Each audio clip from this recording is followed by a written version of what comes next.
On December 24th, 1945, on Christmas Eve, a fire gutted the Sauter residence in Fayetteville, West Virginia, United States.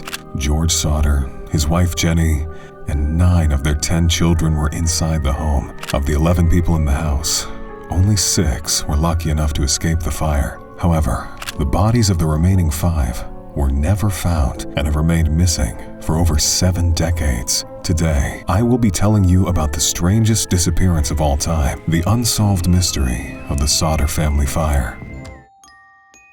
Born with the name Giorgio Sadu, George Sauter was born in Tula, Sardinia, Italy, in 1895. 13 years later, he immigrated to the United States. For years, George worked on the railroads in Pennsylvania, basically carrying supplies such as water to workers in order to make a living. A couple of years later, he got a more permanent job as a driver in Smithers, West Virginia. From there, he was able to start a trucking company. During this time, George met Jenny Cipriani in Smithers, and like himself, she had also emigrated from Italy when she was a child. The two soon got married and decided to settle around nearby Fayetteville, which was like a common home for many Italian immigrants at the time. The couple lived together in a 2-story timber frame house outside Fayetteville in West Virginia. They had their first child and first son, John, in 1923, and went on to have 9 more. The last of them, Sylvia, was born in 1943. At this time, George's business had begun doing well, so much that the family quickly became known as one of the most respected middle-class families around. For the most part, the Sauters were accepted into middle-class Italian gatherings, but George had many opinions about various subjects and was not scared to make them known to the public. In particular, he had his views about Italian dictator Benito Mussolini. George often argued that Mussolini was a fascist and, by default, wasn't a good ruler. As you would expect, this caused some serious arguments with other members of the immigrant community who didn't share this sentiment. In 1944, a year after George's last child was born, Benito Mussolini was removed from his position and was executed. From there, things began to get interesting. George's criticism of the late dictator was hardly forgotten, which might have led to the unfortunate incident that befell his family. In October 1945, when George was 50 years old, a life insurance salesman visited his home to inform him of a life insurance policy. George said he wasn't interested. Out of rage, the salesman told George before he left that his house would go up in smoke and his children would be destroyed.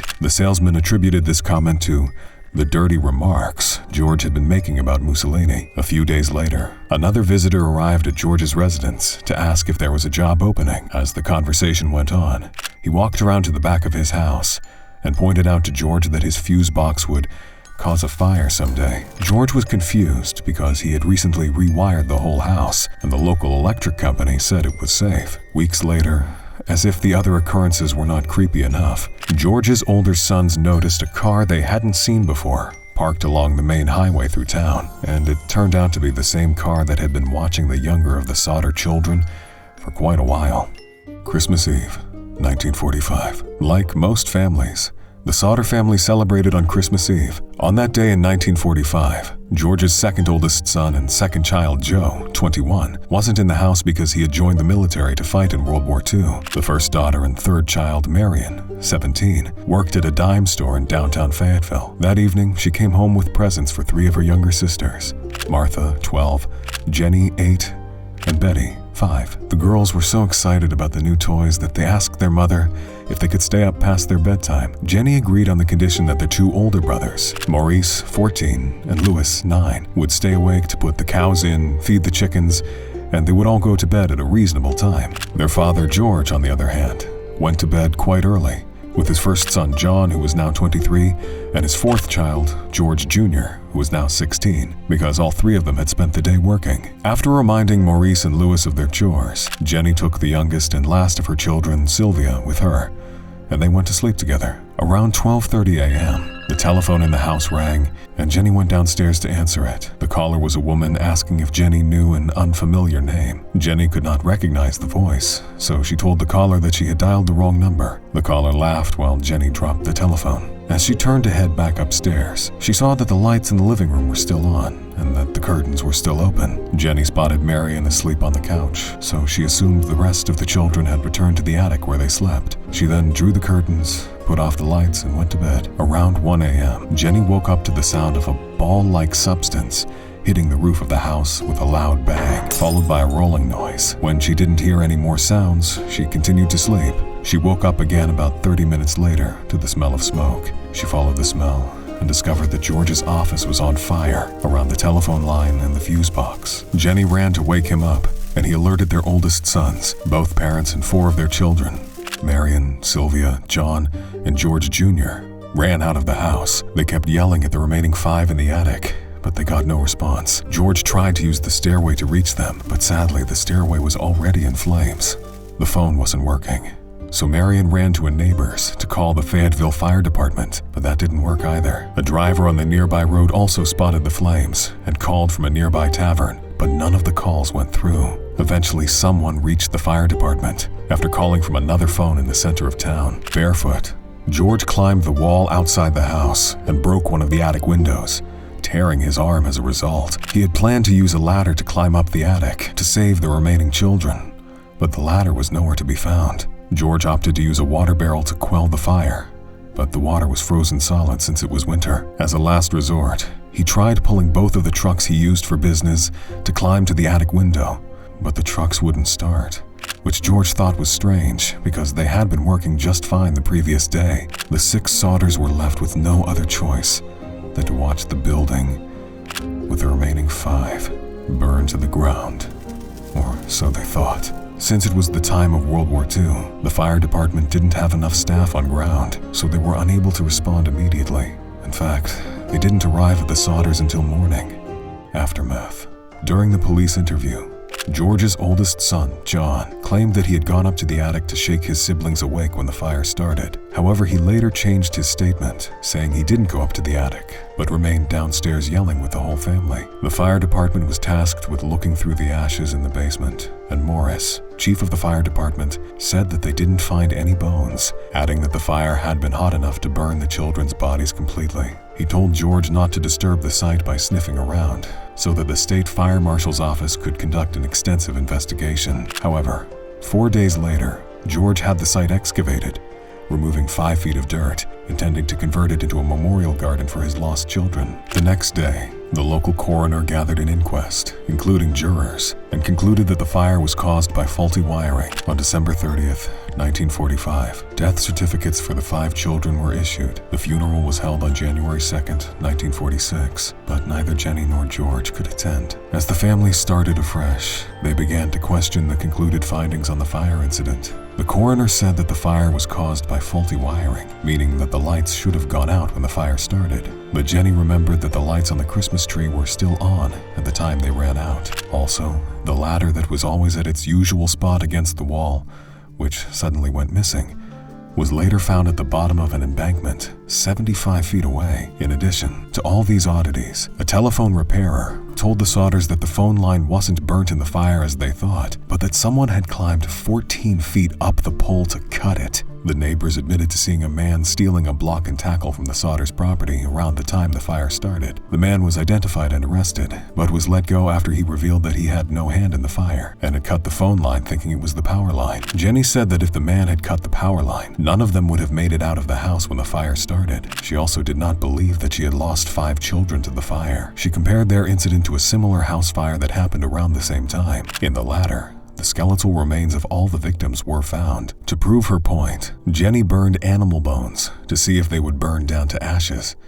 but they didn't. She contacted an employee of a local crematorium and was told that human bones remain even after bodies are burned at 2,000 degrees Fahrenheit for 2 hours, which was even longer than the latter house fire burned for. George was of the opinion that the trucks failed to start that night because the man who was caught with a block and tackle had tampered with them. The woman who called Jenny around midnight was also located, but she confirmed that it was a wrong number on her part. If you think things are already confusing, just wait for the new strange discoveries made over the years.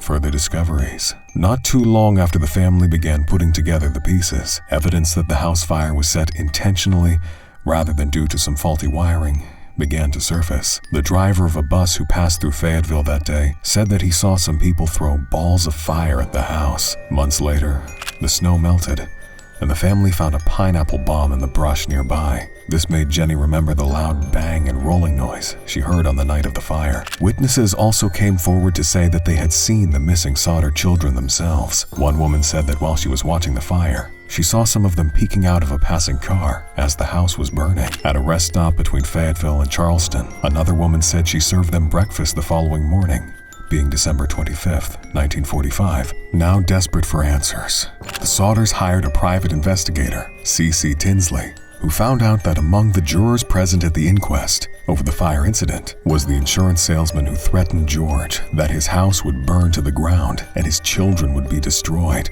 over his anti-Mussolini statements. The private investigator also found out that Morris, chief of the fire department, actually found a human heart in the aftermath of the fire, which he secretly buried in a box. Morris admitted to burying a heart in a box at the site. He took George and Jenny to the place he buried it, and they in turn took the item to a local funeral director who said that it was actually fresh beef liver and not a human heart. On one occasion, George said he saw one of his daughters, Betty, in a magazine photo of a group of ballet dancers in New York City. He drove over to her school and demanded to see her, but he was refused. He also spoke to the FBI to help investigate the matter because he believed his children had been kidnapped. The FBI, however, said that the case wasn't within the investigative jurisdiction of their bureau, but if local authorities wanted the bureau's assistance, they would make agents available. Unfortunately, the Fayetteville police and fire departments refused.